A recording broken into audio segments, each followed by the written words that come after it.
Today, the New Orleans Historic District Landmarks Commission will take public comment and provide a recommendation to the City Council on whether 4 monuments, the Robert E. Lee statue, Jefferson Davis statue, P.T. Beauregard statue, and Battle of Liberty Place monument should be removed from outdoor display and relocated.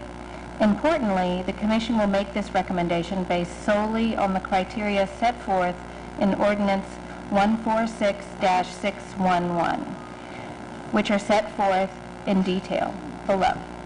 The HDLC guidelines typically used by the Commission on regular agenda items are not applicable in making this recommendation.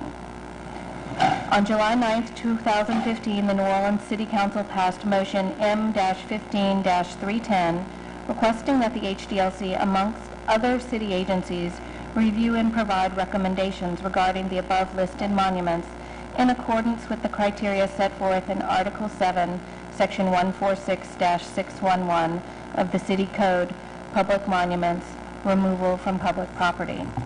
According to the ordinance, monuments may be removed from public display and relocated when they are deemed a nuisance.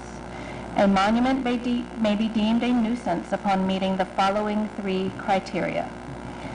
Number 1, the thing honors, praises, or fosters ideologies which are in conflict with the requirements of equal protection for citizens as provided by the Constitution and the laws of the United States, the state, or the laws of the city, and gives honor or praise to those who participated in the killing of public employees of the city or state, or suggests the supremacy of one ethnic, religious, or racial group over any other, or gives honor or praise to any violent actions taken wrongfully against citizens of the city to promote ethnic, religious, or racial supremacy of any group over another. Number 2, has been or may become the site of violent demonstrations or other activities that may threaten life or property. And 3, constitutes an expense for maintenance or the provision of security on a recurring basis that is unjustified when weighed against the historical or architectural significance, if any, of the thing and or the merits of or reasons for outdoor display of the thing. The following pages of this report provide a brief background on the history and status of each of the 4 monuments at issue. The Robert E. Lee Monument. The location is at Lee Circle at the intersection of St. Charles Avenue. It was erected in 1884. The statue was designed by Alexander Doyle and the column by John Roy. The inscription says Robert E. Lee, 1807 to 1870, Commander-in-Chief, Confederate States of America, 1861 to 65. It was placed by Julia Jackson, Chapter Number 4, Children of the Confederacy. The Robert E. Lee Monument was commissioned by the Robert E. Lee Monumental Association of New Orleans, a group of citizens that formed in 1870 to raise money to erect a monument to commemorate Robert E. Lee following his death. The monument was dedicated on February 23, 1884, and depicts Lee high upon a pedestal facing north so as to not turn his back on his enemies. On that date, the Daily Picayune stated, "We cannot ignore the fact that the secession has been stigmatized as treason, and that the purest and bravest men in the South have been denounced as guilty of a shameful crime. By every appliance of literature and art, we must show to all coming ages that with us, at least, there dwells no sense of guilt." The Robert E. Lee Monument was placed on the National Register of Historic Places in March of 1991. The designation report cites the significance of the monument as a physical manifestation of the beliefs and attitudes held by many Southerners during the late 19th century and early 20th century. In general, the monument represents what is known as the cult of the lost cause. More particularly, it stands for a central aspect of the cult, the deification of General Robert E. Lee. Protesters have demonstrated against the killings of African American citizens by police officers in recent years at Lee Circle. The site has emerged as a location for demonstrations both for and against the removal of the monument.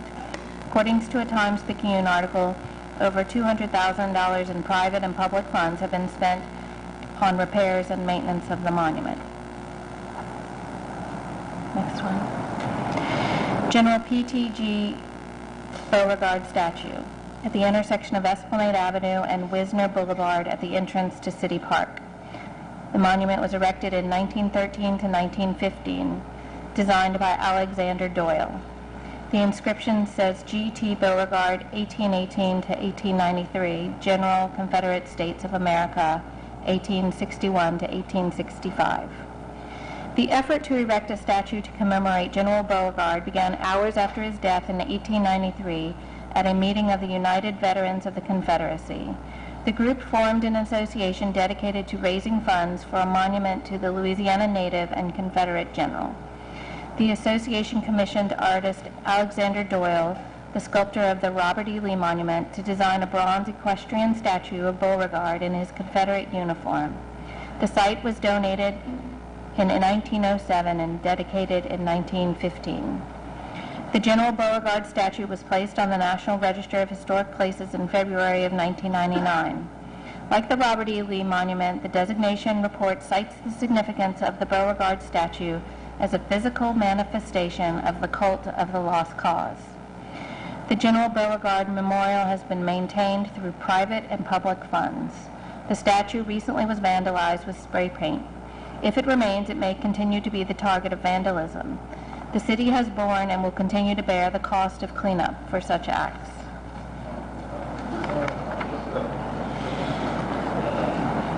Jefferson Davis Parkway at Canal Street. Jefferson Davis Monument. Location, Jefferson Davis Parkway at Canal Street. Date, erected 1911. The artist of the statue was Edward Virginius Valentine, and the base was designed by Lorenzi Orsini. The inscription says Jefferson Davis, President, Confederate States of America, 1861 to 1865. Soldier, statesman, patriot. The South, seeking a leader for her highest office, chose him from among her fittest men, a profound student of the Constitution, a majestic orator, in character firm, in judgment sound, in purpose resolute. His name is enshrined in the hearts of the people for whom he suffered, and his deeds are forever wedded to immortality. Jefferson Davis was the President of the Confederate States of America. He was born in Mississippi and died in New Orleans in 1889. The site for the monument was donated by the city, and Hagan Avenue was renamed Jefferson Davis Parkway.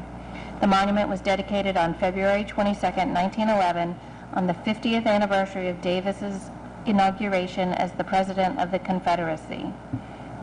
The Jefferson Davis Monument is not listed on the National Register. Like General Lee and Beauregard, however, Jefferson Davis has historically been considered a hero of the lost cause in the South. His two-volume defense of Southern ideologies, The Rise and Fall of the Confederate Government, is considered an important text in the history of the lost cause.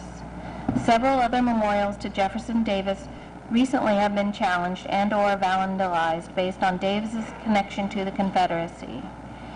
The Davis monuments, including the Davis monuments in Richmond, Virginia, Austin, Texas, have been tagged with phrases such as Black Lives Matter and Davis must fall in recent months.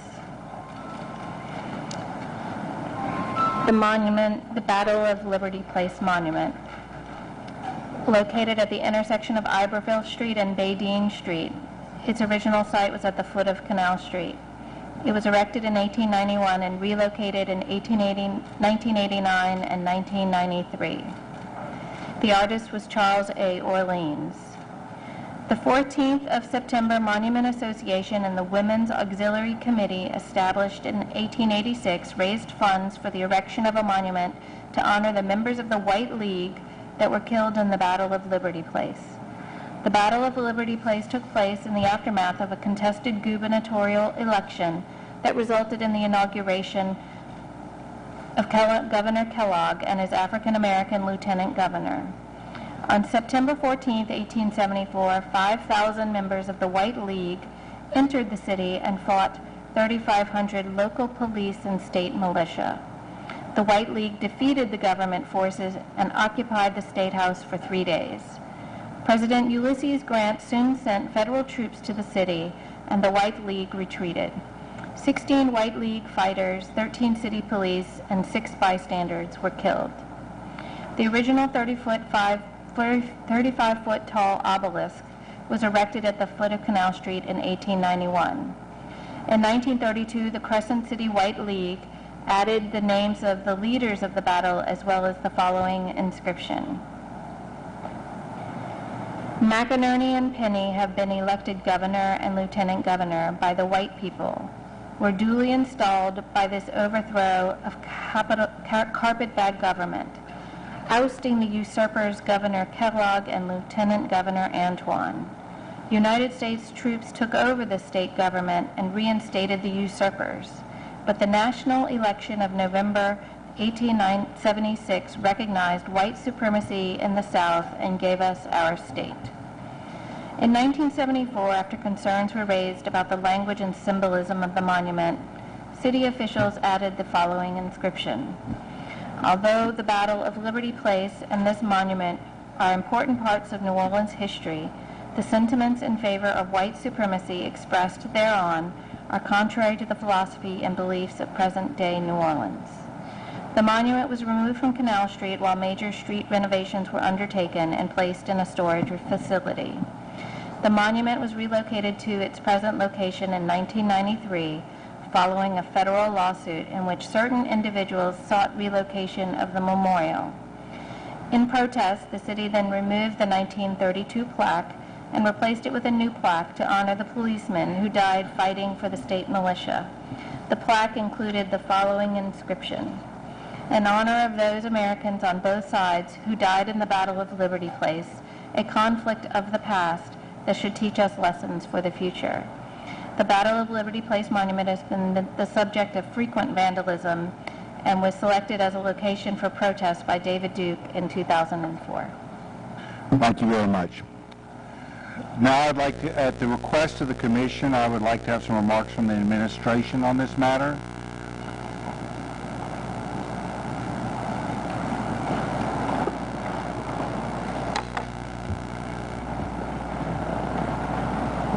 Good afternoon. I'm Judy Reese-Morse, Deputy Mayor for Citywide Initiatives, and on behalf of Mayor Landrieu, we are grateful for this opportunity to participate in this important and sensitive discussion about these 4 Confederate monuments. With me from the Mayor's office is Scott Hutchison, Senior Advisor to the Mayor for the Cultural Economy, and Eric Granderson, Director of Local Government Affairs. We understand your role today is to make a recommendation to the City Council on whether the 4 Confederate monuments in New Orleans being discussed today constitute a public nuisance based solely on the criteria set forth in Section 146611 of the City Code. On July 9th of this year, Mayor Landrieu requested that the City Council begin the process for the relocation of 4 Confederate monuments: the Robert E. Lee statue at Lee Circle, the Jefferson Davis statue on Jefferson Davis Parkway, the PGT Beauregard statue on Esplanade Avenue, and the Battle of Liberty Place monument at Iberville. The Mayor has asked that we, the people of New Orleans, examine our city's history as we move toward its 300th anniversary, and that we do so in an honest fashion and in a way that includes the points of view from all New Orleans citizens. No matter what anyone thinks of the statues or of the decisions made that have led us to this day, it is without question that many who would have had an opinion at that time were not allowed to participate in determining the merits of these statues when they were erected. Today, this commission is providing a forum for anyone who has an opinion to participate. What we hope you see today is that the people of New Orleans will come to respectfully share their opinions and perspectives on these statues and be open to hearing those opinions and perspectives that are different from their own. You are certain to hear opinions about what these statues mean to individuals, to the city, and to our history. And from previous comments, you can expect to receive passionate, thoughtful opinions and ideas about the statues and the cause that they were erected to commemorate. And that is a freedom that today we can all enjoy. We believe and ask that you consider this important point, that relocating these 4 Confederate memorials is not about the individual historic figures, but about the broader context of the monuments themselves, how they fit into our history, and how they inform us today. Scott Hutchison, Senior Advisor to the Mayor for the Cultural Economy and former Assistant Secretary for Culture and Historic Preservation for the state of Louisiana, is here to say more about the monuments and how they relate to what is known as the lost cause. Thank you, Judy. We contend that historical documentation supports that these monuments were erected to promote belief in what is commonly referred to as the lost cause of the Confederacy, a movement recognized across the South as one which perpetuated the idea of white supremacy. According to the Encyclopedia of Alabama, a joint project of the Alabama Humanities Foundation and Auburn University, the term lost cause emerged at the end of the Civil War when Edward Pollard, editor of the Richmond Examiner, popularized it with his book of the same name. It goes on to state that since the late 19th century, historians have used the term lost cause to describe a particular belief system as well as commemorative activities that occurred in the South for decades after the Civil War. Commonly held beliefs of the lost cause noted in the encyclopedia are that the war was fought over states' rights and not slavery, that slavery was a benevolent institution that offered Christianity to African savages, and that the war was a just cause in the eyes of God. Commemorative activities of the lost cause, it includes erecting Confederate monuments and celebrating Confederate Memorial Day. According to the Encyclopedia of Alabama, the heyday of the lost cause occurs between 1877 and World War I. All 4 monuments we are discussing today were erected during this period. According to the nomination form submitted by the National Register of Historic Places for both Lee and Beauregard statues, it is clearly stated that both statues were erected to support this false memory of history. Quoting from the Lee Monument nomination form, I quote, "The monument represents what is known as the lost cause. More particularly, it stands for the central aspect of the cause, the deification of General Robert E. Lee. The cult of the lost cause has its roots in the Southern search for justification and the need to feel a substitute for victory in the Civil War. In attempting to deal with defeat, Southerners created an image of the war as a great heroic epic." End quote. The Daily Picayune reflected the mood when the Robert E. Lee statue was dedicated in 1884, almost 2 decades after the war ended. Quote, "We cannot ignore the fact that the secession has been stigmatized as treason, and that the purest and bravest men in the South have been denounced as guilty of shameful crime. By every appliance of literature and art, we must show to all coming ages that with us at least, there dwells no sense of guilt." End quote. From the Beauregard National Register of Historic Places nomination form, I quote, "The General Beauregard equestrian statue is one of 3 major monuments representing what is known by historians as the cult of the lost cause.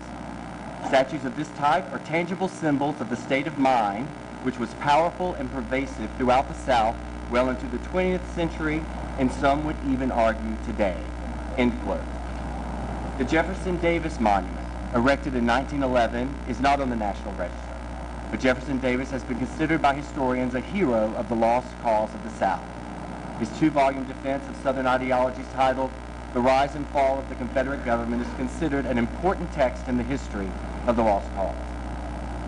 As for the Battle of Liberty Place Monument, the divisive nature of this memorial is well documented. The Battle of Liberty Place Monument was erected to honor the members of the White League at the Battle of Liberty Place. That battle took place after a contested gubernatorial election that resulted in the inauguration of Lieutenant Governor William Kellogg and his African-American Lieutenant Governor Caesar Antoine. As a result of this battle, 6 White League fighters, 13 city police, and 6 bystanders were killed. It has been the site of many violent protests and confrontations over the years. Thank you, Scott. After considering the history of how and why these monuments were placed in public spaces, and after considering what they represent to many New Orleanians, Mayor Landrieu concluded that these monuments do not reflect who we truly are or who we want to be as a city. By relocating these structures, we have the opportunity to change the narrative from the lost cause to the story of the new New Orleans, where a diversity of opinions and people can come together and collectively shape what we are and who we are. This cause is not lost. It is noble, it unites, and it has found its place as we create the history of our next 300 years. As Mayor Landrieu has said, this is about more than Robert E. Lee the man, or P.G.T. Beauregard, or Jefferson Davis, or the members of the White League. This discussion isn't about them. It is about the ideology that caused their monuments to be erected in the first place. These ideals should never have belonged in a city as great as New Orleans, and whose lifeblood flows from our diversity. We should place these statues in their proper place and context. We must never forget our history. For those who do, will be doomed to repeat it. As Mayor Landrieu has often said, this is about remembrance, not reverence. Thank you so much for the opportunity to participate in today's hearing. Thank you. Before you move away from the microphone, I want to ask the commissioners if they have any questions from the mayor of the administration. Does anybody have any questions? Thank you for coming. We have one by Commissioner DeMotlinson. In the event that the monuments were removed and they were placed in their proper place, what would that be?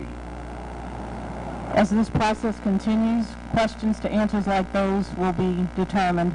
I will remind everybody that this part of the process includes getting public comment from this body as well as the Human Relations Commission, which will, as you said earlier, take place this evening, with a final public hearing to be held before the City Council.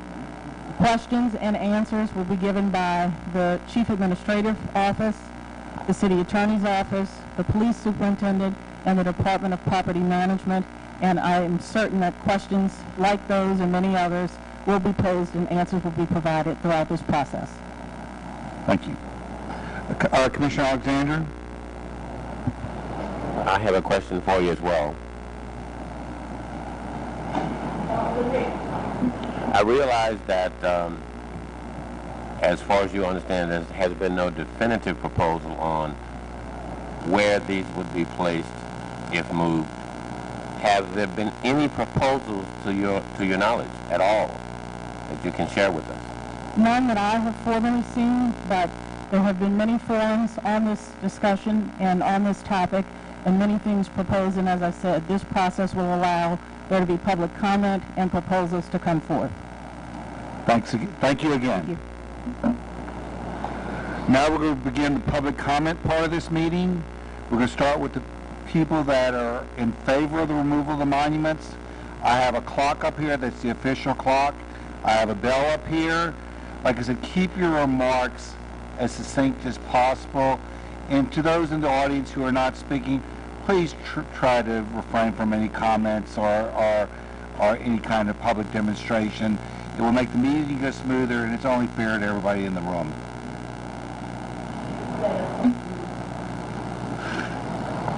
The first card I have, and this is speaking for the removal of the monuments, is Barbara Major.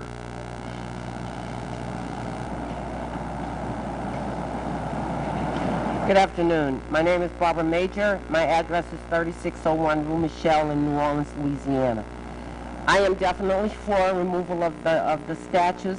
What they represent is an ideology, and they represent a time when my people could not speak. They could not say, don't put this up. It represents the savagery committed against my people for generations. The lost cause apparently is not completely lost, that people are actually wanting to continue to celebrate this hatred. It is amazing in 2015, I'm fighting Robert E. Lee. This is Oh, it's almost hilarious. These statues represent white supremacy, they represent an ignorance, they represent hatred, and they represent the non-inclusion of people that look like me. They do not represent the pain that my people felt. None at all. And the fact that we are even having this long-term discussion, I ain't heard anybody say they want to tear the statues up, move them. I am a New Orleanian. I was born here. My father, my grandfather could not say... Your time is up. Thank you. Move the statues.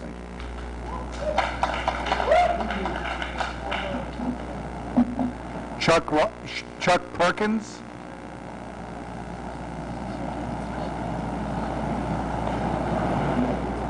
My name is Chuck Perkins. My address is 4655 Franklin Avenue. I'm proud to say I'm an ex-Marine. I served my country, and I served it well. Ms. Barbara talked about how she can't believe that we're still talking about this in 2015. I want everybody to remember, if we don't do something about it, we're going to be talking about it 2315, and that would really be a shame. Now, when we talk about these monuments, there's one thing that everybody's missing. These monuments were all put up during post-Reconstruction. There's something that happened in this country during post-Reconstruction, and that is there were more black men lynched in this country than ever before in its history in post-Reconstruction. That's when they were all put up. And it goes right back to what she just said. So the people who were being terrorized, who didn't have a voice, the group of people who did have the power and control and inflicted that terror upon them, put them statues up, and there ain't nowhere in the world that we need to be defending the right for Robert E. Lee to be on the highest pedestal in this city in 2015. Your time's up. Thank you. Marley Darvasay? And I apologize in advance if I mispronounced your name. You step forward and state your name and address for the record, please. My name is Marley Darvasay. My address is 5115 South University Avenue. I live in Chicago, by the way. But I come down here, into New Orleans, and I look around and I see a city full of colors and wonderful people, right? But then you turn and you see these statues that are representing an ideology based off of hatred, something that will never allow the social evolution regarding equity, Black people are equal on paper, but as long as we have statues like this, there's never going to be such a thing as equity in this country and in this city. Thank you. Tyrone Waller?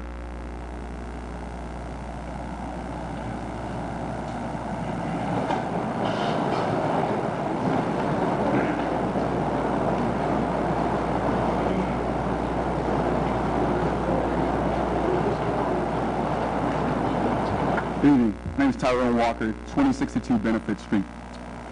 Some of my friends have said we have more important things to talk about. Other larger issues of crime, jobs, or schools, there's no shortage of people working on these tough issues. Are we where we want to be? No. But no one can say with a straight face that those issues aren't being addressed by strong people all throughout our community.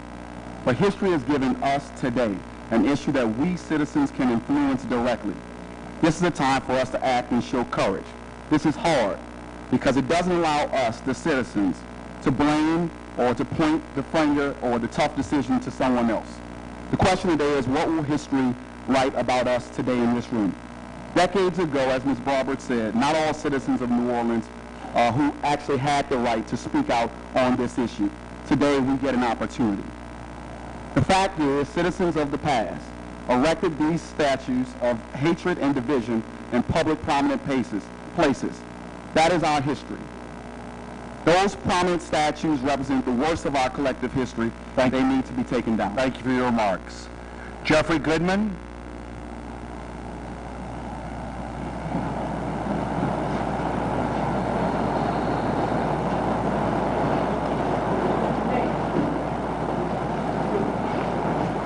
Hello, my name is Jeffrey Goodman. I live at 2919 Laurel here in New Orleans.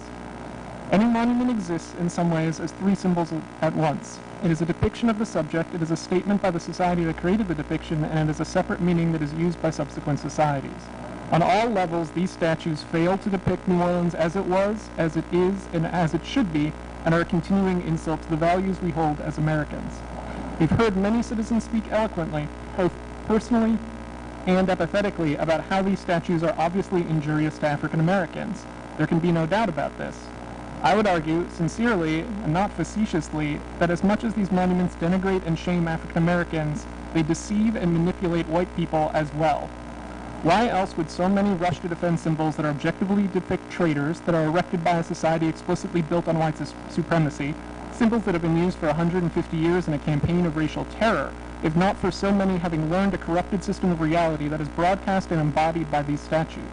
Tear these statues down, put them in their proper context.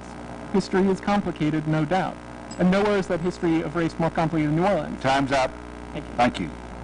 I can't really make, it looks like Chris Clark or...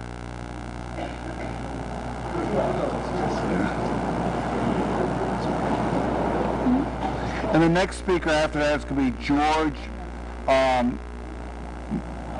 Mahi. So just you could, Can we call the cards in order, please? that's what we're doing. No, it's not, Well, because I was here. well, I'm doing them the way I got them. Thank you, ma'am. You the one that gave me the cards. They're timestamped, so I know. Okay. Name is Albert Clark. State your name and address for the record. Gabriel Jude, P.O. Box 5501, Wall, Louisiana. Thank you. Again, we say, first of all, we need to review the Marriage POCC Permanent Council Committee. We say, written the city of New Orleans, the vast Confederate statues of New Orleans is tokenism compared to written the United States of America and the world of the symbols of white supremacy. And we talking about the culture of white supremacy. We talking about the idea that gave rise to folks like Robert E. Lee and Beauregard. We talking about, the Atlantic slave trade. We talking about the founding of America. The founding of America was founded on, the principles of white supremacy. We talking about, the Civil War, which was fought in reference to, the South versus the North in reference to, slaves. Again, we talking about, the Reconstruction period. We talking about also, the Jim Crow system of things. We talking about all the way to the current president. Your time's up. Thank you for your comments. Okay. This is George Mahi.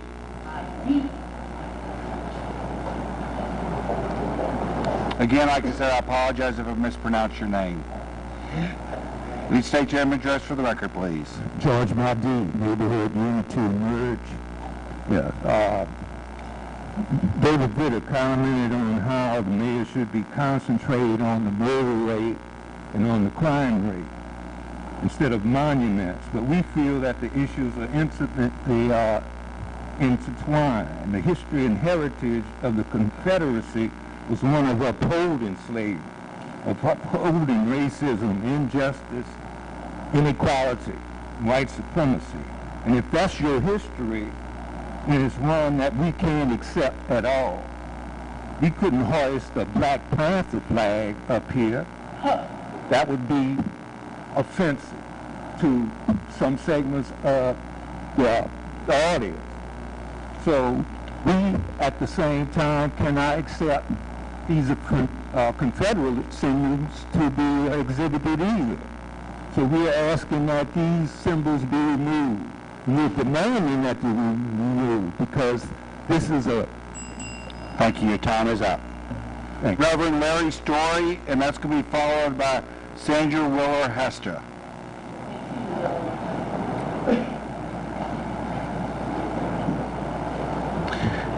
Can you state your name and address for the record, please? Reverend Larry Story, 5501 Tullis Drive, New Orleans, Louisiana. Thank you for your coming down. As a member of the African Methodist Episcopal Church, I can immediately relate to the hatred that took place at Emmanuel AME Church in Charleston, South Carolina. Since we're talking about Southern heritage, I want to take an excerpt from the language, the secessionist language that was used by the various states when they seceded from the Union, particularly Texas, which relates to all of the states.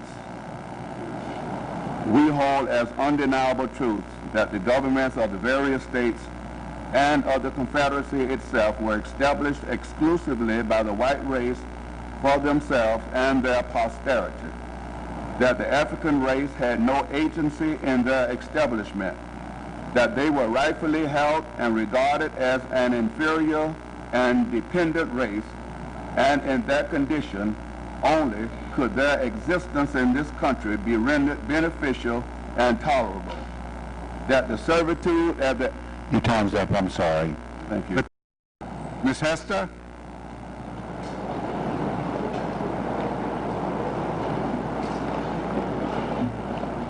If you state your name and address for the record, please. I heard the instructions at the beginning. Although a lot of people came up here already. Please state your name. Is this my comment period? No, it's not. You're supposed to state your name. You cannot comment till you state your name and address. Sandra 18-Wheeler Hester. Thank you. Your address. Got it? Okay. And your address, please. 2317 Robert E. Lee Boulevard. Thank you. Please go ahead. Now you can start the clock. I just did. Good. Not on my time, though. Don't talk on my time. I'm a general, too. General Sandra 18-Wheeler Hester. I'm the general of the poor, the black, the brown, whites, poor whites, who pay taxes and do most of the living, working, and dying in this city to keep this plantation going. And any day and time that they wanted to shut this plantation down, they could do it. Now, does anybody think that Jewish people would allow a statue, a monument, a street named after Adolf Hitler to look down and lord and live on those streets anywhere in the world? They wouldn't. And we are not going to stand for it either. Now, you guys take it down, or we will take it down. Your time's up. Wait a minute, hold it. You got a clock up there? Yes, I do have a clock. Okay, good. Your time is up, please, Mrs. Oh, your time is up. And so is the time of the statute. Reverend Morrell.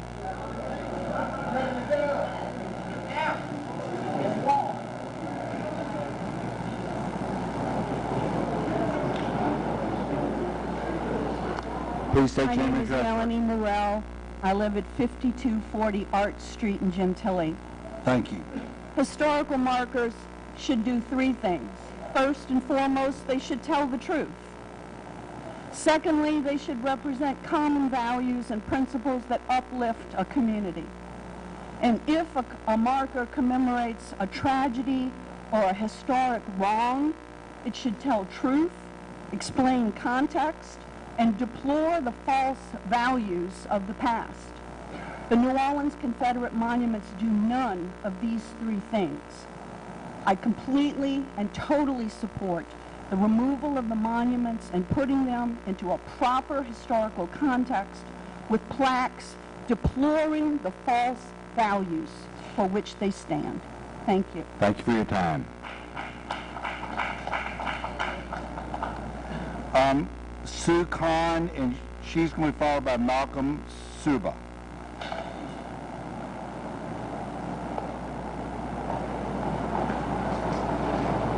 Good afternoon. My name is Sue Cohn, and I live at 1815 Audubon Street in New Orleans.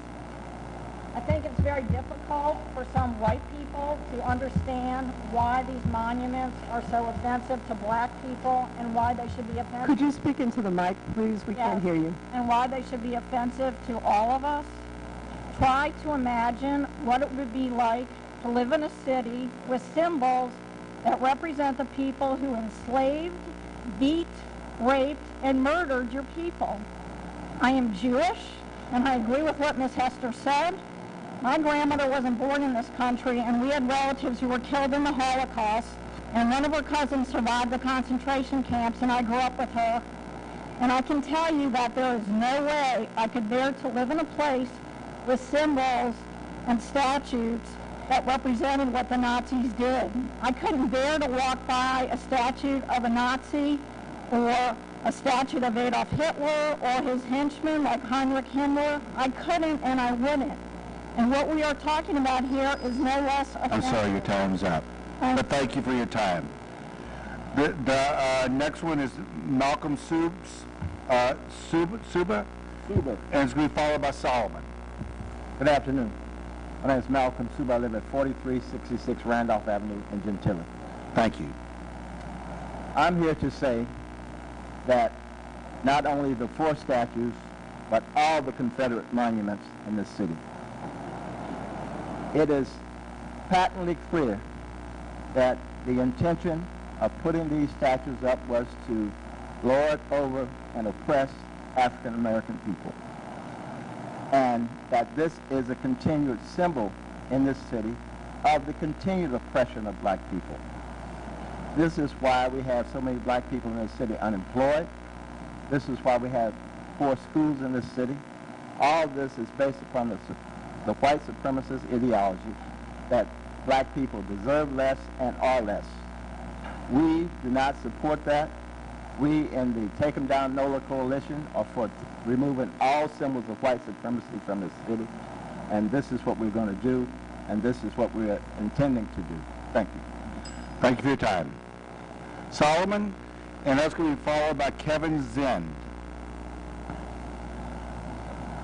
My name is William Solomon James. I live at 3333 Legion Field Avenue. Welcome. Excuse me? Welcome. Thank you. Go ahead. We all know what these monuments mean. And for those people who want them to stay up, it tells me that they want to hold up being lazy, good for nothing, shiftless. They want servants. They want slaves. It's offensive. You say you're a citizen, you say you're a patriot, well, those people lost. They're dead. So let it go. Let it go. Hatred is dying, and if you cling to it, it's going to take you with it. And I'll bet 90% of the people who want these things to stay up, they have somebody black in their house, watching their children, cooking their food, watching their grandmother. If we were all that, why do you let us do that? So that tells you in and of itself, you're a liar. Thank you. Thank you. Kevin Zinn, followed by Pat Bryant.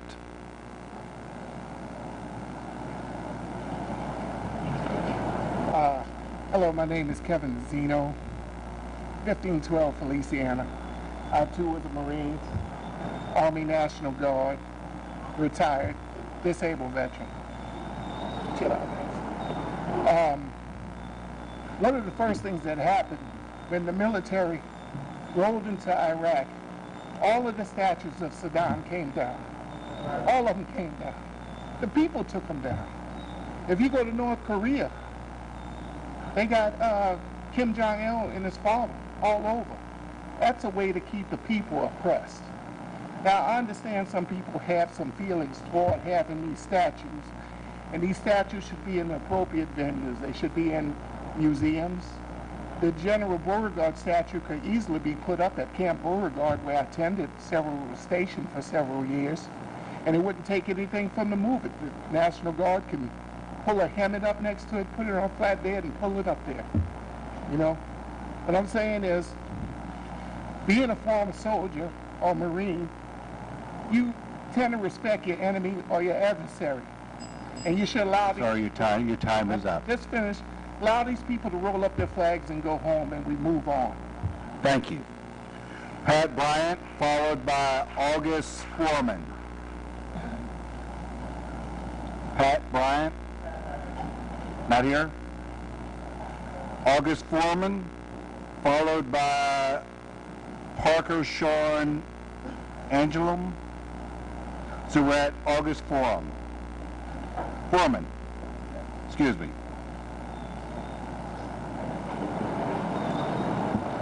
It's August Foreman at 2626 Felicity. We are here because we all know what those statues represent. Okay, it speaks for itself. It's racism, white supremacy, and then it is not just about statues at all. You name the state prison, Angola. That is after, name of Africa.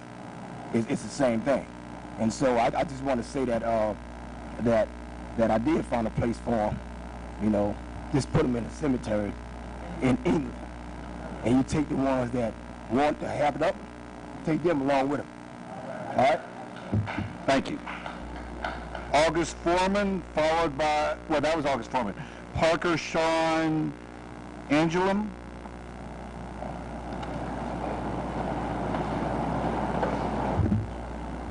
Sean Anglin, pastor of First Grace, 920 North Salcedo. Oh, excuse me, it's pastor. I apologize. We appear before you at this important time in our life of our country and our city. We are the events following the tragic murders in the congregation of Pastor and Mother Emanuel MAE Church in Charleston, South Carolina, unleashed a moment of grace, allowing this country to look deeply and seriously at the sins of its racist past. There have been actions prompted by this moment of grace, some symbolic and others more concrete, that moved us to confession and forgiveness. An interfaith group of clergy has come together to address the concerns of the public symbols of the past in New Orleans. While we look to remove these monuments, we know it will not solve all the ills. We believe that symbols tell stories intended to inspire. These monuments being discussed do not represent vision we desire for our city's future. In conclusion, we clergy appreciate the human ties that some in our city have to these monuments. We would simply ask you to accept the fact that when these monuments were erected, at best, they disregarded the personhood of more than half of all New Orleanians. And at worst, that is exactly what was intended in their erecting. These monuments were public symbols that began the Jim Crow era of discrimination and again legalized segregation. These monuments have a place, but not as inspirational figures for us, nor our children, nor their children to gather under and to unite as one city, as one group of New Orleanians. We respectfully ask that they be removed to a more appropriate place, such as a museum. Thank you. Thank you for your full consideration. Clergy for a united city. Thank you for your time. Mr. Chair, they didn't all give their names and addresses. Oh, yeah, I know we got the pastor, what was the other pastor's name and address, just so that because we'll have it for the official record? Pastor Antoine Barry, 61 English Turn Drive. Thank you very much. So now we have... I'm sorry, that was Pastor Jimmy Autry. Thank you. We have Robin McDowell. Excuse me, you just called my name? What was your name? Pat Bryant. No, I don't think so. Oh, Pat Bryant? That's me. Okay, yes, you were called. All right, go ahead. I want to thank... State your name and address for the record, please. Pat Bryant, 2832 Sarantine Street. Thank you. We have to thank President Barack Obama for bringing all of us here today. Because there was a young man, like many of us, who was disturbed about the way this country was going, in the hands of black people, in the hands of Latinos, in the hands of women. And that person took his gun and killed 9 people. And he said, I want to start a race war. Now we're here today, and looks like he has succeeded. Because I hear from some pastors, and I'm glad that those pastors are here, to talk about love thy neighbor as thyself. Thank you. Your time is up. Thank you. New Orleans, you need to hear and think about love thy neighbor as thyself. Time is up. Robin McDowell, followed by Sam Gordon. My name is Robin McDowell. My address is 2955 Grand Route, St. John. Thank you. I ask that the statues in question be removed immediately and that City Council pursue removal of all monuments on public land that aggrandize progenitors of racial violence. A term from sociologist Orlando Patterson, social death, does indeed indicate that these monuments endanger mental health, formation of morals, citizen safety, public welfare, and the well-being of our community. Social death is the loss of identity suffered by enslaved Africans due to one of the most extreme forms of the relation of domination approaching the limits of total power from the viewpoint of the master and of total powerlessness from the viewpoint of the slave. Monuments, physical nexuses for public adoration of masters, solidify the conditions for modern social death. We can do so much better for New Orleans. We can stop recovering and reconstructing and start leading a charge for well-being in America's cities and start leading the creation of opportunities to learn and teach from the viewpoints of the marginalized, oppressed, and underrepresented, starting with the removal I'm sorry your time's up, but thank you. Thank you. Reverend Sam Gordon is next. Sam Gordon. And that's going to be followed by Reverend Jim Van der Laird. Good afternoon, Sam Gordon, 3304 Bank Street, which is about 3 blocks away from the monument to Jefferson Davis. I'm a spoken word artist and educator, and when I work with young people, I teach metaphor, a poetic device that highlights connections between two unlike things. The strength of the metaphor depends on the quality of connection between the two things that at first glance seem unrelated. I believe the statue of Jefferson Davis is a metaphor for white supremacy. Walk into most any public school today and you will see a segregated system that is still separate and still not equal. When it's time for a major development project, planners never target majority white neighborhoods for demolition. The problem with this statue is metaphorical, but it is not abstract. This statue affirms the concrete reality that we, white people in New Orleans, stand by or worse, actively validate our supreme position in this society. I believe that removing this statue and replacing it with one that honors black history, black experience, and black life is one small but necessary step in shifting the minds of white people away from acceptance of a society where whites are supreme. Thank you. Thank you for your time. Reverend Jim Vander, I know I'm mispronouncing your name, I apologize. And that's going to be followed by Devontae D. Alveston, I think. Go ahead, please. State your name and address for the record. Reverend Jim Vanderweel, 8417 Ferret Street. Welcome. I cannot speak for my African-American brothers and sisters here, but I can feel for them. And I feel for them because I believe in the golden rule. I believe that what it says is very important, that we treat others as we would like to be treated. It's been many years since these statues were put up.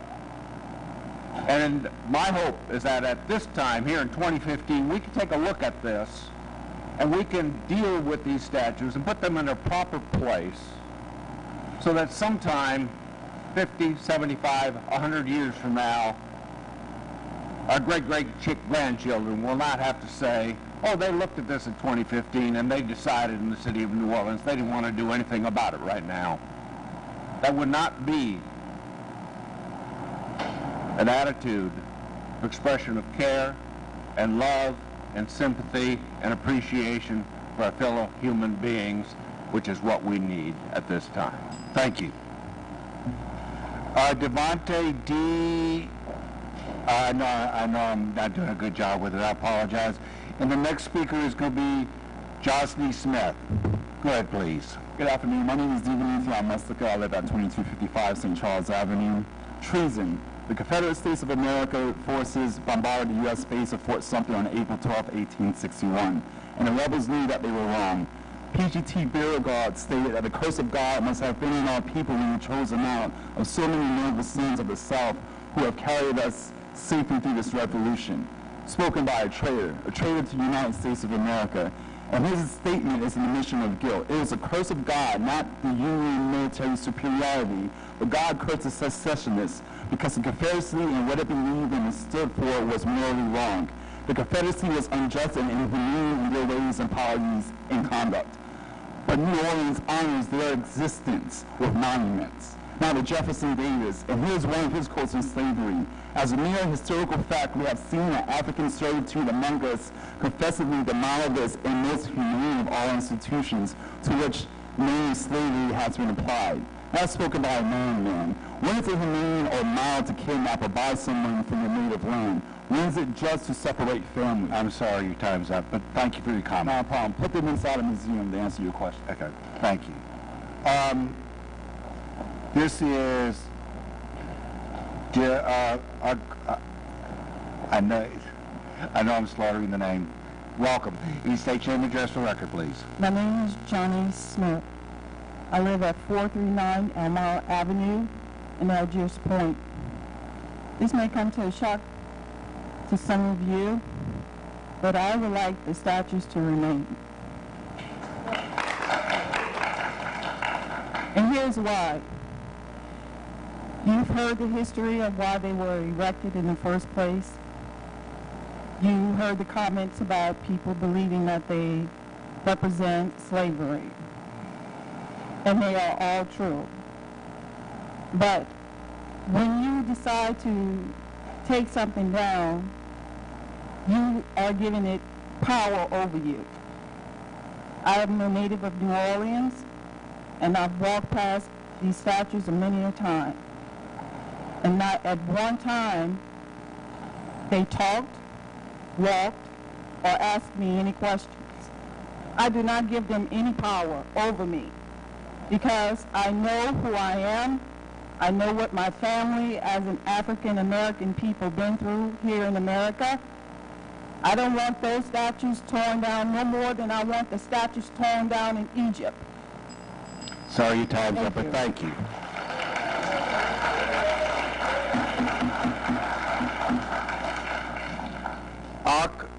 Aquidad M. Warner. Again, like I said, I apologize. That's going to be followed by Thomas Schwank.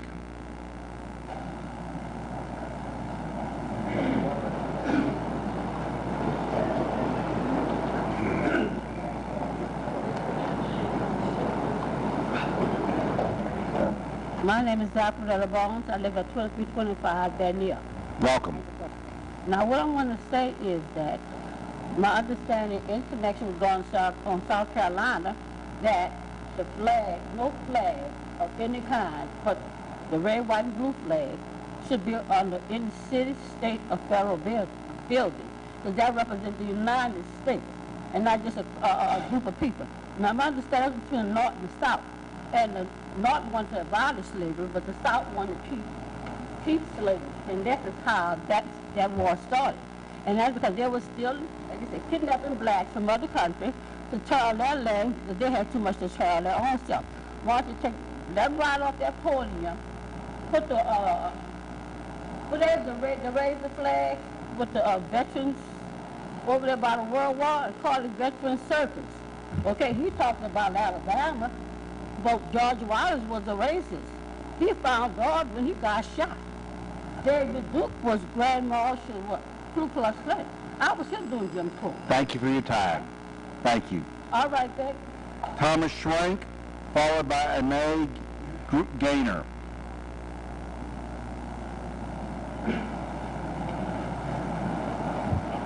Thomas Schwank, 2424 Barracks. Thank you. First of all, let's none of us who filled this chamber today say that this issue is not very important. Because a monument is not a history book. No nuance or knowledge of the past can be transmitted. The monument serves as the city's way of showing us and the world what it holds most dear. And these monuments serve as symbols. So what do these men symbolize? We cannot deny that these southern states, that our state, seceded from the Union to protect and maintain slavery.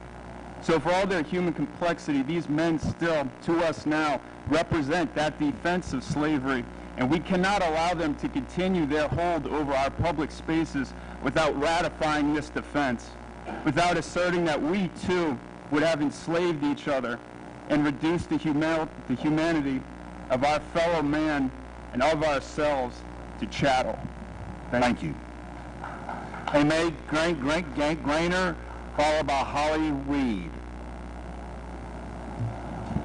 Hi, I'm Amy Grainer. I live at 832 Mandeville. Welcome. Thank you. As some of our other guests have alluded to, not all acts of war are noble, and not all acts of war merit celebration. There is an erroneous suggestion that a monument must be maintained in order to preserve the memory of those who fought or those who died. But we are living the memory of the Civil War every day. The memory of the systematic enslavement and dehumanization of African Americans is a specter that haunts each of us daily, and taking these monuments down will not erase it. What it will do is express that American slavery is a crime against humanity that is reprehensible and should not be honored. Thank you. Thank you for your time. Holly Reed, followed by, it looks like Travani Proface. Go ahead, please. Thank you. My name is Holly Reed, and I live at 1315 Peniston Street. Thank you. I know that each of these monuments hold a variety of meanings for different New Orleanians. And although I don't believe it's the job of the government to make sure that every single New Orleanian likes or appreciates every public space or every statue and monument, I do believe that it is the job of the city government to ensure that public property, including statues and monuments, align with the values and beliefs of the majority of our city. And in New Orleans, where our citizenry is 60% African American, I believe that these monuments and statues that represent the ideology of white supremacy and slavery and subjugation of African Americans cannot in any way reflect the values of the majority of this population. And because of this, I'm in support of removing these monuments. Thank you. Thank you for your time. Travani Proface, I know I'm mispronouncing it. It's Troade. No comment? Okay, thank you. Angela Kinlaw, followed by Jackie Rosewig. So we're on Angela Kinlaw. And the next one's going to be Jackie Rosenway, I think. Hello, Angela Kinlaw at 8949 Jeanette Street. I want to specifically speak about how these four statues named, in addition to the Confederate statues that were unnamed and the additional statues and monuments throughout the city that do represent racism, are officially public nuisances within the city. The city code section 146 indicates that if one of these symbols honors, praises, or fosters ideologies that are in conflict with the requirements or the law, then it's considered to be a nuisance. So whether or not we're talking about the Emancipation Proclamation, whether we're talking about the 13th Amendment, or we're talking about the overall understanding that slavery has been abolished, these folks run in conflict with that because they defended slavery, which is abolished by the law. Number one, so that makes it a public nuisance. Number two, the whole idea of praising those who participated in the killing of public employees, we should minimally be concerned about the police officers that lost their lives as a result of what's been erected for the Battle of Liberty. We should care about the fact that according to this particular code, we have already had people who have been killed. Public nuisance. I'm sorry. We also want to make sure that we don't confuse removal with replacement. They can be removed immediately, and we've given more than enough reason to know that they are public nuisance. Thank you. Angela Kinlaw. I'm sorry. Jackie Rosenway. Right, I know. You said it the correct way, and I'll be fine. My name is Jacob Rosenzweig. Boy, I really got that one wrong. I apologize. Go ahead, please. State your name and address. Jacob Rosenzweig, 1811 Jackson Avenue. Thank you. I'll keep this short because others, I believe, have said it better than I can. I just want to be on the record as yet another white person who is in favor of the monuments coming down. There's a growing movement in this city of whites working to end white supremacy and to relinquish white privilege and to work against racism and discrimination. Thanks. Thank you for your time. Next we have the Reverend Raymond Brown. That's going to be followed by Donald Chopin.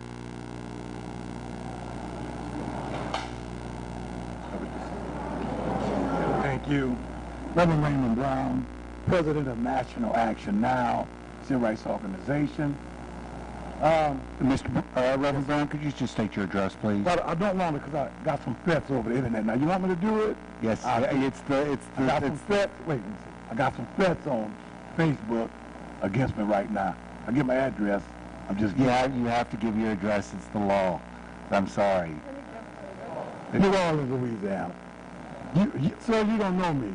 No, I got some threats against me right now on Facebook. Go ahead, please. Okay, thank you. But anyway, first of all, we burnt the flag in front of Robert E. Lee statue, the Confederate flag.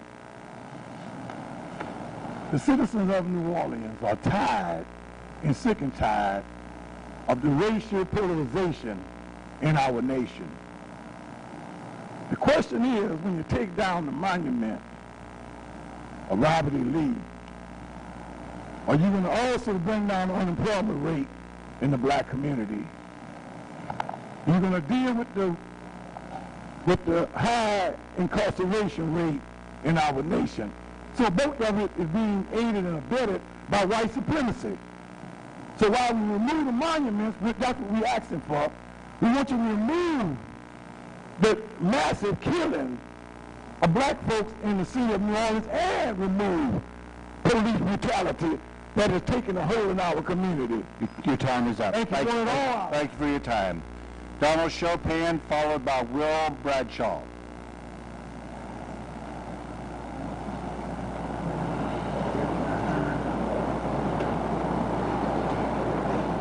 Donald Chopin, 812 North Dupree. Welcome. Thank you. My comment is twofold. First and foremost, monuments and statues are more powerful and more important than words. They are symbols. Symbols represent whole paragraphs. Second, of course you should move the monument, but also you should go beyond moving that monument.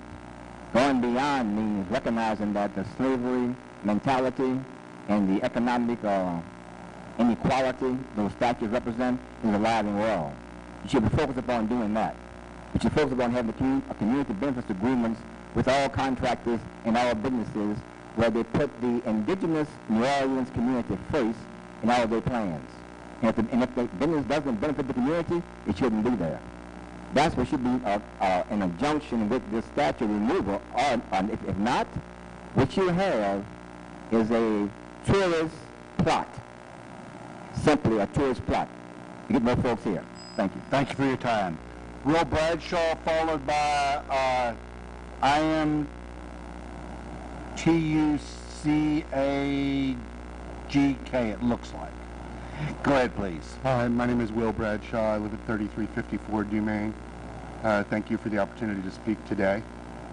I want to start by just saying that I generally agree with much of what we've already heard this afternoon, but I'd like to take a slightly different angle at this issue. I'm a business owner in this city. My business is principally focused on the development of many of the historic architectural assets we have throughout the city.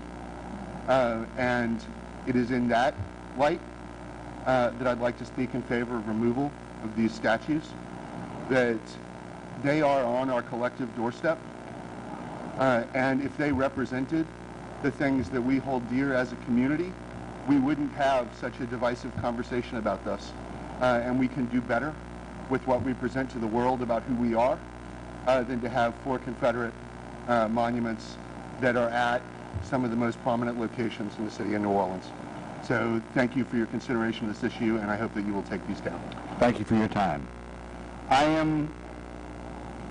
It looks like Tuca. It's right. I know I've mispronounced it. You can say it correctly if you have the microphone. You got the hardest part right. That's I am. But I am Tucker, Tucker, 957 Harrison Avenue, New Orleans, Louisiana. Thank you. First of all, I'd like to thank y'all for taking this under consideration. I think it's a little bit ridiculous we have to consider it and talk about it this much. These statues are a serious sign and symbol of oppression. I love what the gentleman behind me just said about a symbol can be a paragraph. It says much more. If not now, then when? It's the worst time for racial relations in our country probably since my dad was a kid. And it's even worse in New Orleans. New Orleans has a lot of signs and symbols of institutional racism that is still prevail today. So please think about the fact that if you don't do this and the opportunity that you have today, are you going to be on the right side of history? Is it going to look good for you later on? If not now, then when? It's past time. It's ridiculous.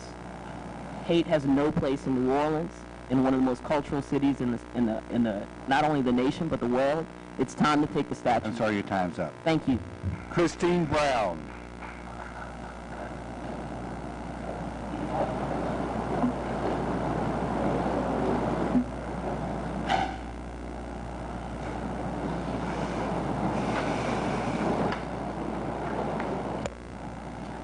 Sea Freedom, 6020 East Street. Welcome. So, my name is Sea Freedom, and I have a business in New Orleans.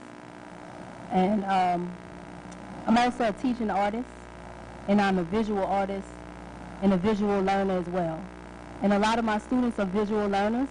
And this is a public nuisance because it's not allowing me to teach the lessons that Black Lives Matter in New Orleans and in America. It's not reflecting that Black Lives Matter to my son and my future grandchildren.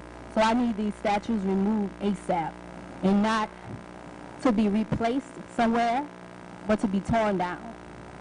And we can replace them, and I have a line of artists and sculptors in the Black community that can benefit from this economically as well. And this will be a place of unity in New Orleans. Thank you for your time. That concludes remarks. That concludes remarks of the people in favor of removing the monuments. Now we're going to begin the remarks for the people that are in favor of maintaining the monuments where they now exist. I'm waiting for the cards to come to me, and as soon as they come to me, I will call the first speaker. And the same rules apply. The first card is the Louisiana Landmark Society. What?